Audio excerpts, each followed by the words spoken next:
How many of you remember your placement week? Whenever you went out of college, the week where all those companies came in. Just 3 of you, is it? Or do you have more? Okay, right? So remember that if I don't see hands, I don't know what's happening. So, okay. So if you remember placement week, do you also remember pre-placement talks? The extremely interesting day when companies came and told you many things, which I'm sure you remembered by the end of the day. Yes or no? No. Okay. So what I'm going to do is start an imaginary journey with you. So imagine this is placement week, and you're yet to get your first job. Yeah? You're in campus, and today is FMCG day. The first company on campus is HLL, and they have sent some general managers to take you through what they promise. But before it starts, one of your classmates is asked to come on stage and read out a letter. Yeah? The institute has just received a letter from a person in the previous batch, yeah, who had joined HUL, and he reads out this 5-page letter of that person's first experience, first 2 months' experience. And I'm going to read out some excerpts from that letter. The first excerpt went something like this. HLL has stockists in most towns with population above 15,000. Other small towns and big villages are serviced by vans. These vans cover about 150 kilometers a day and visit about 45 markets. I had gone with one such van last week. Places which are not viable for the above vans to cover, for example, smaller villages, are covered by what is called cinema vans. The consumption of soaps and detergents in these villages are very low. These cinema vans are used as propaganda vehicle in order to increase awareness of HLL products. At present, I'm sitting in one of these vans. We are parked in a village under a huge tree. The driver and another person who stay with the van are preparing lunch. I joined the van yesterday morning. When the van reaches a particular village, a table is set up and soaps and detergents are displayed. A loudspeaker blares out Hindi film music interspersed with propaganda and jingles. The product is sold at market price with a matchbox given free. In the evening, a chitrahar kind of collection of songs are shown on a projector. Again, the songs are interspersed with ads. Yesterday, after doing all this, we went to a nearby town where I stayed in a hotel, and we started again at 8 a.m. We've since then stopped at 2 places, and now we have broken for lunch. And I'll be with this van till tonight. And as you must have gathered till now, this has been a really fantastic experience. So I'm reading from page 3, right? And now I'm going to read the last paragraph that came in that letter. Yeah? And the last paragraph went something like this. The last 2 weeks were extra strenuous because after returning from the market, my trainers came to the hotel and took classroom courses till around 12 p.m. 2 days, the session went on to 3:34 in the morning. Now I know why this training program is so famous. The amount of time my trainers are willing to spend for me, for no benefit of their own, is incredible. This is definitely not a job. I have really enrolled myself in the Lever School of Marketing. And after this happens, the general managers who had come talk about the career progression that you can have, et cetera, take questions and leave. In comes the next company. Yeah? Here they have sent their president and some of the more important people, and what they take you through is a PowerPoint presentation largely based on the same message that you read on their website. Under their career, there was a place which said, join us, and what they told you is all this, that place, that company is a great place to work. They even had a certification for it. They said that they were technology and innovation leaders. They said they train and develop people. They talked about career progression, diversity, equal opportunity, and the fact that you might be able to go global. So now my question to all of you is, which version to you, the person waiting for placement, was more credible?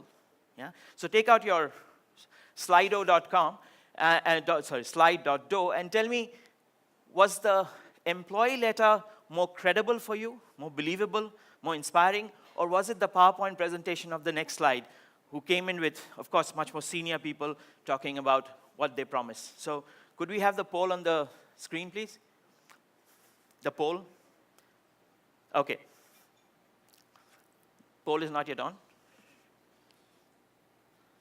Okay, let's just have a show of hands. How many believe the first one? Yeah? Almost everybody. Is there anyone who thinks the second one was more credible? Okay, that's one of you. Okay, so at least that company got one. Yeah? Why did that happen? Because assertions are often not credible, but stories are. Yeah. Incidentally, that's a true story. It was written, that letter was written by me in 1992, sending it back to the college, yeah, at IIM. But stories are credible. And this is true for anything. If I came on stage and started saying, you know, I am this and I am that and I am that, would you believe it? No. But if I told stories from where you deduced what I am, you'd believe it that much more. Yeah? And that is what I do. I help organizations and leaders harness that power of story in business so that, you know, they can be more connected, more engaged, more inspiring, and the messages stick. And so today what I'm going to do is take you through three things. First, I'm going to spend some time, I could spend much more, on why stories matter in business. Why do stories matter in business? Because I'm sure any of you in a deliverable role has had this situation where your boss has come and said, why hasn't this happened? And you're trying to explain, this hasn't happened because this happened, and he said, kahani mat batao. Tell me what's really happened. Has that happened to you? Yeah. So that's where stories are. Stories are for children, stories are for entertainment, and stories are not real. Yeah? We need to break that myth, and we'll talk about some of that as to why stories can matter in business. The second we'll talk about is what really makes up a great story. Is everything that is claimed to be a story a story? And there's a reason we need to talk about that. And then finally, we'll go and talk about how do you build your employer brand through stories. So first, why do stories matter in business?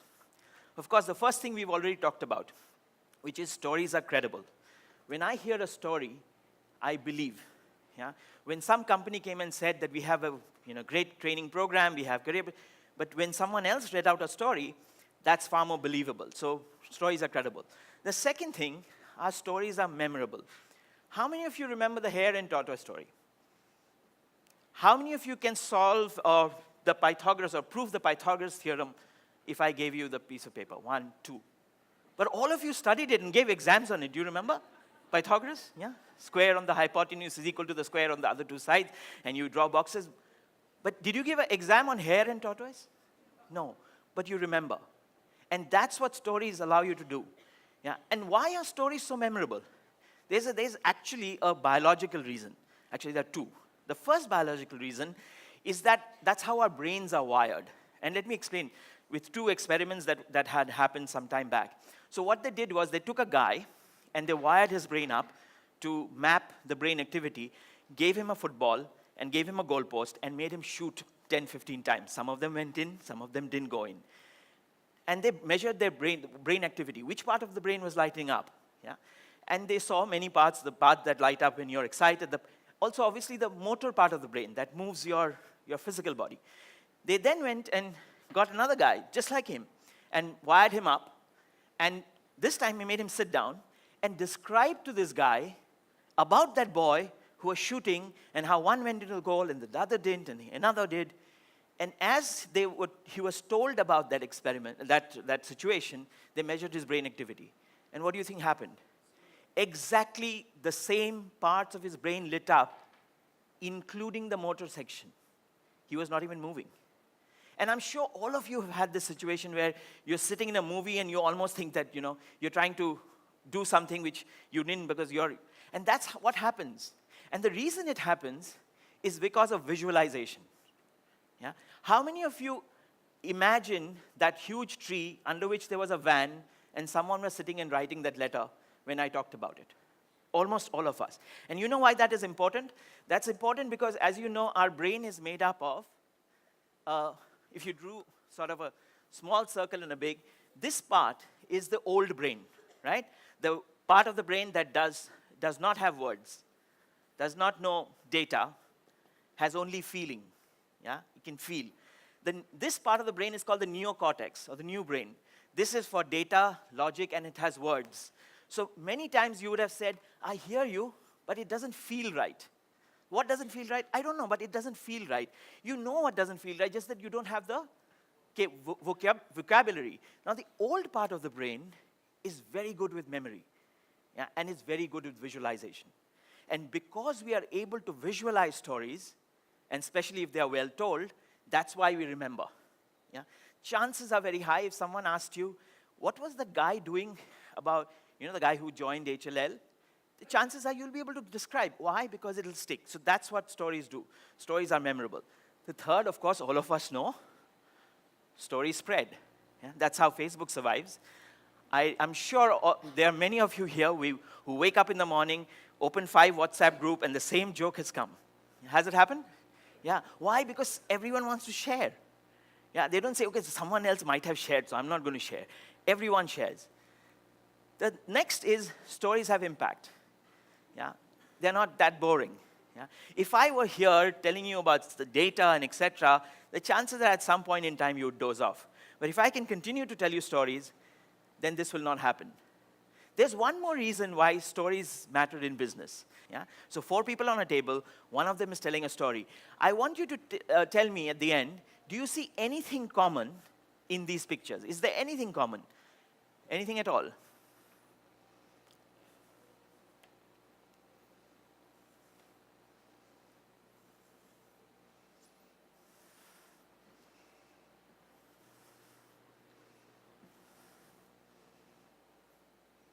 Is there anything common in all these pictures? Yeah? There was a bottle of water in all tables. Thank you. What else was common? Sorry? One man talking and body language. What about the body language? Actively leaning in. Yeah? Think of the last 3 meetings you attended in your office. How many people were leaning in the conference room? Yeah? We usually sit this way because that's the body language we are saying. Yeah, convince me, then I'll come in. So while we can run into many other things that stories can do, if I just summarize what I just said, imagine how powerful it would be if every time you spoke about anything, yourself, your company, your brand, and your employer brand, everyone leaned in when you spoke. Yeah? How powerful would it be if everyone believed in what you said because it was credible? How powerful would it be if everyone remembered what you said a day from now, 2 weeks from now? And how powerful would it be if they went after hearing from you and were able to tell 10 others? How powerful would it be?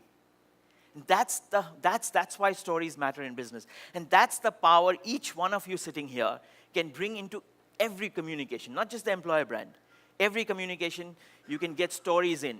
Now, in the work around stories, the story work, not the name of my company, but the work around stories, is more than just storytelling.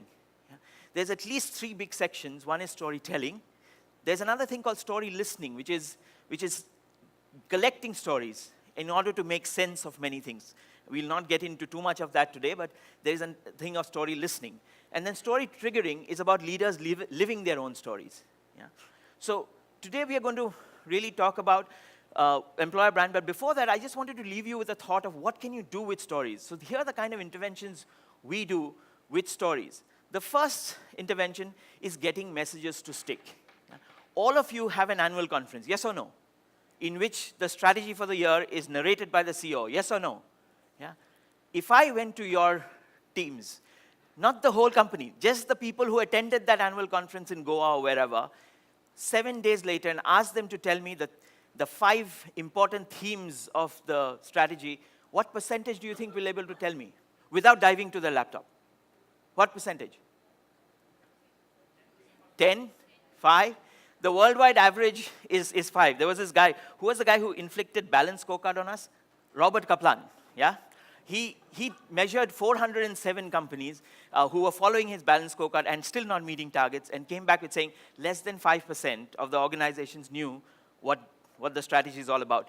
But when you can take your messages and convert them into story structures, yeah, all the things of stories come in. One, stories are easy to understand. Yeah, if I were to share with you a strategy of a company which you've never heard of, you'll still get it. Why? Because you heard a story, not a boring PowerPoint presentation. And so that's one of the great areas we work in. The second area is managing knowledge. Whenever key resources from your company leave, especially senior people, even if you gave them 3 months to write their handover note and do the handover, do you think the entire wisdom is transferred? No, you can't, because there's 2 parts of knowledge we carry. One is tacit, one is implicit. Tacit knowledge, process knowledge, what to do, etc., can be done. But the implicit knowledge is never transferred. But if you can collect stories that he can tell you about his experiences and implicit knowledge, that becomes your database, not only for the guy coming in, but as for the company. We, of course, will talk today about how can you build your employer brand through stories. We do a lot of work with embedding values. In many companies, almost most companies that I go to, values is a poster in the conference room and a nice plaque in the chairman's office. And you go down to each person, even in companies where they can tell me 3 of their 5 values, if I ask what it means, I get different answers from different people. Would it be the same in your companies? If I went, chances are very high. Yeah? And that's because values are even more abstract than strategy. What does transparency mean? And my favorite new word, which I still don't understand, is agility. Yeah? What does agility mean?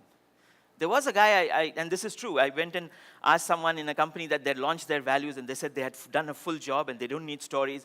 I said, can I ask any one of your employees a question? And I said, what is agility to you? And he says, it's about coming to office on time. And he said that with a straight face. Yeah? And that's what he believed in. He was not pulling my leg. So that's something we do. We use stories to embed values. We manage change, and this is something which is a long process of storytelling, story collecting, selecting, and then broadcasting. And of course, we do, as I said, leadership development, which is how do you make your leaders more connected, more engaged, more inspiring in the way they speak. So today we'll be speaking about the employer brand. Yeah? Now what is this building of employer brand? What is an employer brand? Can anyone tell me 1 line or 2 lines? What is an employer brand? Anyone? Just stand up and say it loud. Credibility. So employer brand is a credibility about what? About the organization. So the employer brand, absolutely. So perception of what the company stands for. So the company stands for a multinational $2 billion organization. Is that the employer brand? Absolutely. So employer brand is a placard about our culture. Yes or no? Would you agree with this statement? It's just an advertising of our culture. For years, I tried to figure out what is this meaning of culture. You know, it's a very nebulous term. And my favorite definition of culture today is, culture is the way we do things here. Yeah? That's it. If there's one culture, that means we have one way of doing things here. You can say, you know, we have a varied culture, we have varied ways of doing things here. How do you align people to that one culture? Yeah. As someone here said, you use values, beliefs, and behavior. So values, beliefs, and behavior guide the way we do things here, which is our culture, which is the one that we need to take out to the external world as our employer brand. Yes? And so that's what we should do. Share stories about your values, beliefs, and behavior. Now, that's an easy thing to say, and it's not that companies haven't figured it out. Yeah? But what they haven't figured it out is that not everything that's labeled a story is a story. Yeah? And I'll give you 2 examples. I went to my friend, all our friend, Google, 3 days ago, and I used the word employee stories. And I got 186,000 pieces, which was about employee stories, out of which close to 50,000 pieces had a video about employees telling stories. And all of the videos on YouTube were marked employee stories. You know, one of the biggest mistakes many people make is they assume sequential narration of facts is a story. So one is assertion. Oh, my company has very smart people. Yeah, I believe you, right? They are very smart, they're fun-loving. I'm completely with you. Right? And so the second is, many companies have changed their About Us tab on their website to Our Story. What is our story? We were founded in 1930 by Mr. So-and-so, and he was focusing on the stuff that India did not have, and then he did this, and he set up these plants, and then he did this, and then his 2 sons went to Harvard and Stanford. They were inspired by GE and decided that they must operate in the first 3, within the first 3 things in every segment. Today we are number 2 in this segment. Number 3, we started digital. That's not number 3, but we will be there, and digital will be the driver for the next few years. That's our story. Is that a story? No, it's not. A sequential narration of facts cannot make it a story. Neither can assertions make it a story. So then what is a story? What makes up a story? Now, obviously, in the field of where science and art merge, which is what storytelling is, there may be 20 definitions. So this is just mine. Yeah? So the first thing that you must have when you have a story is a time marker, a location marker, and a character marker. If you don't have a time marker, a location marker, and or a character marker, there's no stories to start with. What is the most famous time marker when it comes to stories? Once upon a time. Does not work in business, but it is the time marker. Yeah? So you need a time marker, a geography marker. And I can tell you that when I get people to tell stories, and I say, okay, what was common? They always tell stories with time. We can't tell a story without time. The second is you'd have a causal sequence of events. Yes, you have a sequence of events, but it's causal. This caused this, caused this. Now, sometimes it'll have a problem and then a solution. It'll have a sort of a query and then an answer, but they will have causality. Yeah? The third thing a story has to have is character. Yeah? And in most stories in business, the character is a human being. And in good stories, the character will have names. Why is that important? One, how do you remember? What else? How do you relate? Think of your favorite book. Yeah? I took the book back and I replaced the name of the hero with the hero. He, him, his, and gave it back to you. Would it be the same book? Why not? It's the same plot. No? That's because you can't connect with a human being. You connect with a person, which is why most people, when they write a report and they don't want to talk about that person, what do? They say, Rita, one little star, the star says, name changed. After the second line, you've forgotten the name has changed, and you are with Rita. Yeah? Most stories will have dialogues. When we tell stories, we don't say, I went to my boss and I asked him for permission to go there and he did not give me the permission. We don't tell it. I walked to my boss and I said, boss, can I go for that thing? And he said, no, you can't. So that's how we speak. So most stories, not all stories, but most stories will have dialogue. If I finished here, would this be a story? I have location, when it happened, where it happened, this happened, and this happened, and this happened, and then I have people with names and conversations. Would that be a story? No? Why? What's missing? Sorry? It'll end. Then this happened, and then finally this happened. Moral, plot. There has to be, it's not just a moral. To me, there has to be a little bit of a surprise. Oh, I didn't expect that. It doesn't have to be falling off the stage, right? It could be just raising an eyebrow. But it has to have something that I did not expect. And that usually then translates into something that people call moral. That is what makes up a story. Yeah, I can give you several examples where I stop here and say, so what? Yeah, and that till here is sequential narration of facts, with location, with time, with dialogues. But that still doesn't make up a business story. Because in a business story, you need to make a business point. Yeah? And so then when you have all that, then you have a story.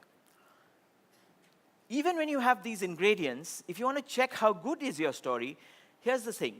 Good stories will help you see what happened. And how do you help you see? Because I describe it in a way that makes it visual. How many of you work in a B2B company? A lot of you. Would I be right to say that the biggest tool your frontline has to convince your customers, other than the product specification, are case studies? Yes or no? Is there anyone in the room who loves reading case studies? Any human being? 1, 2, 3, wow. Yeah, but most people don't. Right? Okay, among those who love case studies, if you suddenly got a case study from another company, read it once, and asked you a week later, would you remember? Why? Because in all case studies that I've worked with organizations to change, they don't have anything that I can visualize. Most case studies start like, we helped a multinational based out of Belgium. Yes or no? Did you visualize? They have 20 factories and our team went from Bombay and then they started working and the team did this. Did you visualize? No, we can't, and that is why we can't. So when you take these case studies and then convert them into stories, you can have people to remember. But great stories also make you feel. Yeah? And it doesn't have to be a long story. You could have a 30, 40-second story that will still make you feel. There would be at least some people in this audience, I'm sure, who are resonating with the feeling of that young management trainee. Yes or no? Yeah? And that's what stories are. At this point in many conversations, people tell me, I see, I get it, yeah. Stories are important, we get that. Our issue is not that. Our issue is who should be the hero. Should our company be the hero? Should our CEO be the hero? Should our brand be the hero? And my answer to them is, business storytelling is not about the hero's journey. And has anyone heard this term, the hero's journey? Okay. So there's a famous book which I don't want you to read because it's too thick. Yeah? There's a guy called Joseph Campbell who studied 72 cultures and their stories. And at the end of it, he came to the conclusion that there are only 7 unique scripts in the world, only 7. And all the stories that you've read, all the stories that you've seen movies of, are one of those 7. And then he went on to say that the most powerful story is the hero's journey. Now, this is not relevant to the session, but I'll still check how many of you have heard stories on the hero's journey. So let me tell you the plot. A nobody in a nowhere land doing nothing. Yeah? So we have a nobody in a nowhere land doing nothing meets a mentor. Yeah? Mentor gives him some skills, some values, some beliefs, and this person goes and does heroic task number 1. People start acknowledging him as a hero, and he goes and does a heroic task number 2, even bigger. And they really think he's a hero, and the mentor dies. The mentor always dies. And this hero is crestfallen, and he doesn't want to continue, and he decides that he was not. But somewhere deep inside his head, the echo happens of his mentor's voice. And then he goes up and does heroic task number 3 and lives the hero ever after. Any stories? No? All stories. Which one? Dangal. What else? Sorry? Kingsman. I've not seen that. Kung Fu Panda. Yeah? For people as old as me, Star Wars. I mean, it's like Luke Skywalker in his uncle's farm doing nothing meets Obi Kenobi and so on. Harry Potter. How many of you read Harry Potter? In the 2nd chapter, I knew Dumbledore will die. He has to. Yeah? But the thing is that we are not interested in the hero's journey. Then what are we interested in? If you were to draw a straight line, and on one end of the spectrum is something we call big S storytelling. That's your hero's journey. That's your Kung Fu Panda. That's your, Dilwale Dulhaniya Le Jayenge. All that is there. We are not there. For business, we are here. It's the little anecdotes, the little examples, and little recounts. And you know what I love about this? To be doing this, people come and tell me, no, I'm not creative, I'm not this, I'm not that. But the fact with this is, every day that you've lived in this world, you have experiences, right? And that's what this is all about. It's about the experiences that you've had. And so what you do for building employer brands is share these little S stories. Little S stories about your values, little S stories about your beliefs, and little S stories about the behavior. Don't say, we believe in transparency, because it doesn't mean anything for people outside. Then what do you do? Let me give you an example. This is some work we did with GSK. Anyone from GSK here, pharma? One of their values is transparency. Yeah? So when I went across the company and I was asking the medical reps, what is transparency? They said it's a value. I said, yeah, okay, I know. What else? Oh, it's a very important value. Okay? So can you give me an example? After a lot of thought, one guy says, whenever there's a price change, we inform the doctor immediately. We are transparent. And he was not, again, joking or pulling my leg. He really believed in it. Yeah? When I pushed him a lot, he said, if there is a shortage in the drug that the factory has said, we tell the doctor not to prescribe it. So I said, why do you do that? What should have been the right answer? Because transparency is one of our values. What did he tell me? Oh, if I don't do that, and the doctor prescribes, and the patient doesn't find it, he'll tell the doctor, and the doctor will blast me the next time. Okay, there goes value out of the window. But when you collect stories, and I'll spend some time as to how do you do that, when you collect stories, you'll find that 80 to 90% of the stories will be like this. But you'll find 10% of the stories are absolutely what you meant by that value or belief or behavior. Let me give you this example of transparency. So I'm talking to this guy, and he's a med rep. He's just been promoted in Bombay, and he tells me this story. He says, sir, I was a medical rep in Malegaon. You know, Malegaon is this place. I said, I know where Malegaon is. It's a very small place. And I never met my targets, sir. Because in Glaxo, the targets are very tough. But 1 month of April, when the Jan, Feb, March results came out, I saw I had overshot my target. And I was like, how did that happen? So I started looking at all the analysis, and I found we had sold 50,000 rupees worth of Zemetril, sir, and it's not possible. I said, why? He says, sir, Zemetril is a specialty medicine. If someone has had a ear operation, then this is a medicine for the ear recovery. Yeah? I don't even have an ENT specialist in Malegaon. Forget an ENT surgeon. How come I'm selling so much Zemetril? So I started looking at more data. I found that all the sales had come from one locality, 5, 6 shops. I went to those shops, spent some time, and I found that all the prescriptions serviced by those shops came from one doctor. And the funny thing, sir, the doctor is not even in my call list. I looked at our seminar list, no name. So I found when the doctor, I gave my card, waited for my turn. When the doctor called me in, I went and introduced myself. And I thanked him for supporting Glaxo. And then I asked him, doctor, what indication do you use for giving this medicine? He said, oh, when someone comes with a very bad earache, I give him antibiotic A. When it doesn't work, I give him B. It doesn't work, I give him Zemetril. He said, but which of my colleagues came and told you that this is the right steps to follow and that this is the right indication for this problem? And he said, no, it didn't happen like that. So how did it happen? Oh, I had a patient, very bad earache, A didn't work, B didn't work, he was in a bad shape. So I said, you go to Bombay and meet Dr. Ismail Sheikh. You mean the ENT surgeon? I don't know if he's a surgeon. I know he's an ENT specialist. So I sent him there. Then what happened? 2 weeks later, the guy, I meet him on a bus stop, and I asked him how he was, and he said, he's fine. So I asked him, what medicine did Dr. Sheikh give you? He said, I don't know, but I can show you the prescription. And the prescription had Zemetril. So, oh my God, doctor, I wish he had told you, and maybe I wish you had asked, but I can guarantee that the earache was taken care of by an operation. This is just for post-operative care. And this has these steroids, and it is not doing any good to those indications. It's giving these side effects. And please don't prescribe this. And unfortunately, in Glaxo, we do not have a drug for this indication. He stops, and then he tells me, sir, after that, I never met my targets. What did you get out of this story? Transparency. Did I use that word? No, I didn't.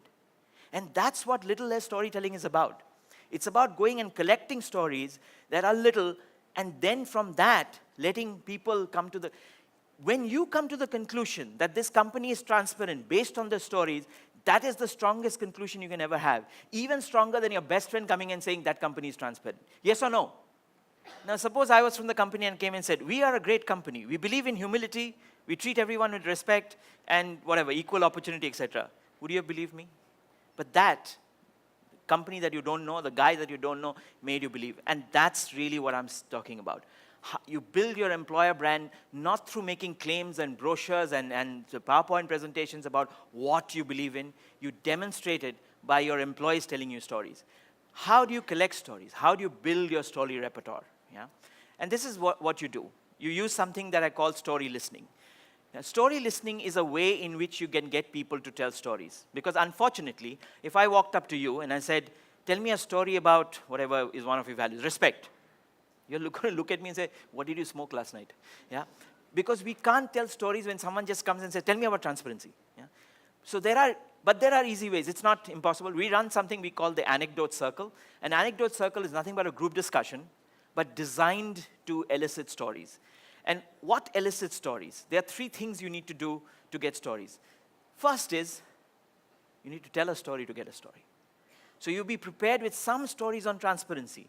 Now, sometimes it takes me a long time when I'm working with companies to get one company story because I'm from the outside. But once I get one, whenever there's a silence in the room and say, you know, I was in Delhi yesterday, and one of your colleagues told me the story.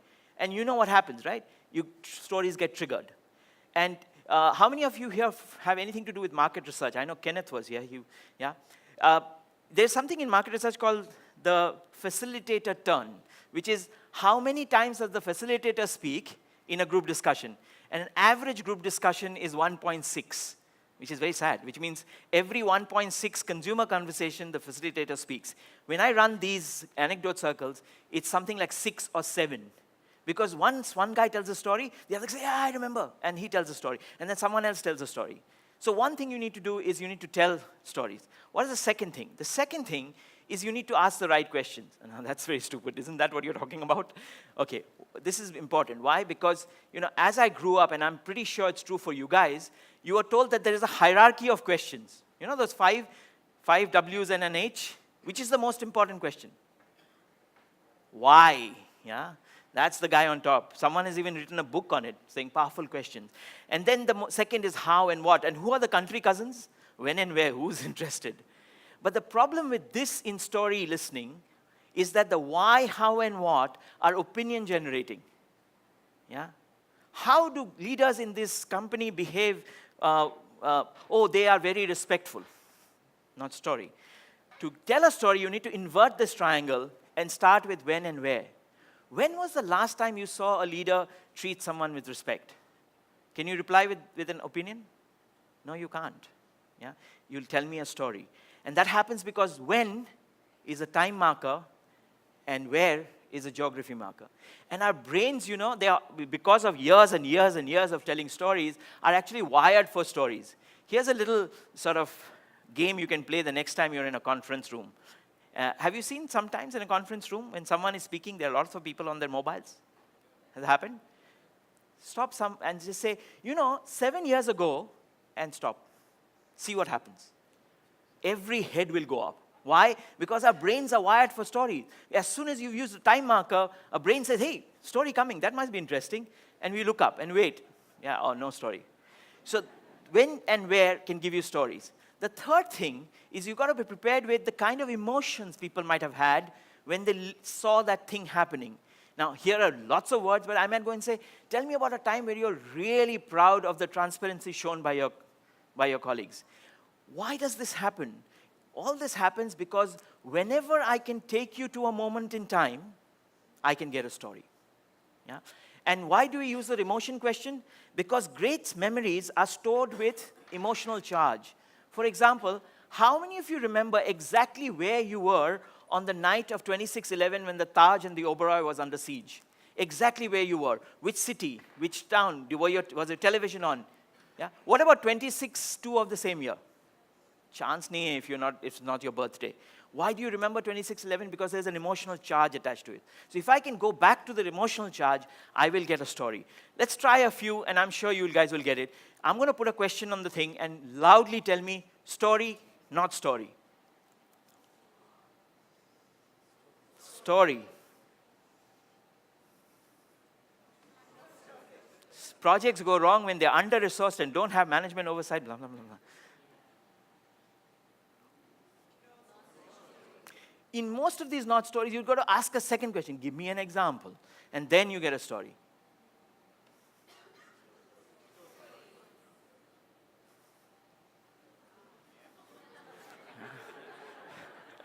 Chances are it's a story. Story? Last question. No, right? So here's something you can do. You can go, we have a website called storytest.com. Yeah, go there, we've got 10 things, and we've asked you what a story, is it a story or not? And once you give the answer, we tell you whether we agree, and if we don't agree, why we don't agree. Right, so that's, and here's a resource that we've put together. We were calling it the Idiot Guide, then we said people might not read it, so we call it the Ultimate Guide to Running Anecdote Circles. So over the years, my partners, who are the two guys from Australia who started this 10 years ago, and we started 4 years ago, we've put together everything we know about running anecdote circles. A template of letters to the employees to call them in. Yeah. What should you have food in the room? What has worked for us, including check the battery of the recorder. Everything is here. And I'm happy to send you this guide. I'm going to put my email ID at the end. Just drop me a note, who you are, where are you from, and I'll send you this PDF. And with this PDF, you can start your process of collecting stories from your employees. Yeah? Now, who is the best choice for the storyteller? What do you think the answer is? No? Everyone. How many in this room think you are a natural storyteller? That's the usual percentage, 10 to 15. Okay, here's my question to the people who didn't put up your hands. Assuming that it was not laziness, but that you feel you're not a storyteller. Yeah? How many of you went on a holiday in the last 1 year, among those who are not storytellers? Went on a holiday in the last 1 year. So keep your hands up. All of you who have your hands up, when you came back from that holiday, I assume you zipped your lips and went back to work, right? No? What did you do? You shared, but you're not a storyteller. So did you make a PowerPoint presentation? 3 things I liked about my holiday, 14 things I did not. No, we are all storytellers. There isn't a human being who's not a storyteller. Sure, we can train you to be a better storyteller. We can train you to be, use visualization tools, train you to, do it in business where I think the best business storytelling is invisible, which means you won't even realize that the guy has told you a story. Yeah? So we can train you to do that, but each one of you is a storyteller. And that is why any employee who's gone through an experience, yeah, can be your storyteller. Right? You saw that guy who talked about the airport. Natural storyteller. Yeah? So that's really what I had to say today. Yeah? That's my email ID. And can you put up, is there any question? Is it possible to put some up, or you'll come and read them out? Come and read those out. Okay. Okay, so this was not really announced before, so that sort of makes the entire question answer session that much more exciting. The twist in the tail is, for all those who've asked questions, we'll be selecting the best question, and the best question will be getting some goodies from one of their event partners, Indeed. So here goes. We've got a list of questions here. The first one, of course, I'd like Indranil to answer for us. Why do people prefer story sharing rather than storytelling? And secondly, how does it, how is it justified to business, and how does it help business? The first, I think, is just semantics. Yeah? Story sharing and storytelling is the same thing. Yeah? Unless you think that storytellers are the grandmothers with, For me, anyone who is telling a story, sharing a story, so that, I think that's semantics. How do you justify in business? One is that I've survived for 4 years, but other than that, all the stuff that I told you that you can do with stories are how you justify it in business. The fact, think back to the most powerful corporate speaker that you've ever heard. Yeah? And I can guarantee that he told you stories. And stories are not, as I said, it's not about hero's journey. Stories are about making a point so that the message that you give sticks. Let me give you an example. How many of you have ever either told your team or heard from someone that choice of words are very important in business? Heard? If you told your team, do you think they keep remembering it? May not. But suppose you told them the story, and this is what I heard from Sukanto Aich, who's now the director for sales in Philips Lighting. He tells me the story. He tells me the story about when he was EA to Shiv Nadar. Yeah? And they had, this is the times of Hindustan Computers before HCL, and they had sacked their advertising agency. The new agencies were presenting. In one of the presentations, the CEO had come and he'd got his, those slide project, not these, we didn't have acetates, we had that carousel. And to start with, in all humility, he said, thank you for inviting us in for the thing. Last 2 weeks, we have met a lot of your consumers and a lot of your employees. And while this may not be the best strategy, this is one approach we think you could follow. Shiv Nadar gets up and says, if this is not a best strategy, then I don't want to waste your time or mine, and walked out. And that then remained with this guy 20 years later. And that's why you can use it in business. Anything that you're doing to make a point, to get your messages to stick, will be useful. The other is understand people. You guys are in the people business. I don't know why we keep using measuring sticks, which are meant for predictable things like machines and markets, on human beings. We are not predictable. You called me this year and said, I've done a great job, and you gave me double the increment of average. I went and threw a party. So you said, now I know what to do. Next year you did it, I put in my papers. Wow. Yeah. And how do you understand human beings? You listen to stories and find patterns, which is why whether you're trying to get stuff to stick, or you're trying to get to understand messy people issues, you can use stories. We are out of time, but I'm going to be around for the whole day, so I'm happy to take any other questions you have. Thank you so much. All right, so we had that one question that Indranil answered for us. Of course, unfortunately, there was no name on that question. So is there someone who would like to claim? Everyone would like to claim, okay. So what I could do is, if we could just have another question being answered. This is one that I'm choosing from the roster. This says there's 3 minutes left, so yeah. Yeah, so how do you ensure the brand story candidates here is what they actually experience in the company? Because you got that experience from the company, right? You went and collected stories from your own employees. Yeah. Now, you can decide to check whether others have also had a similar experience. Yeah. The chances are, if it is your culture, what is culture? The way we do things here, then there'll be multiple people. So yes, your story collection has to be far and wide, both down the geography, down the functions, down the seniority. And when you collect stories and you see patterns, that this is a pattern of stories that are coming, then that's how people will come and experience it, because that's what your company is living. You're not making a claim, remember? You're telling a story of what happened in your company, and that's why they will experience it. Yeah? Okay, that's also an anonymous question. I've got one tricky one for you here. This is asked by Shalom, and something that I particularly like. Storytelling can also ruin the image of a company. How do you protect the organization from that? I don't know of any, unless the guy is faking it, yeah? Or he's borrowing a story that actually happened in another organization, and we find out why, because Papa Google will tell us that, yeah? So, other than if you are inauthentic, and you're telling a story that you made up or borrowed without giving the credit, I do not have a situation where storytelling will negatively affect the company.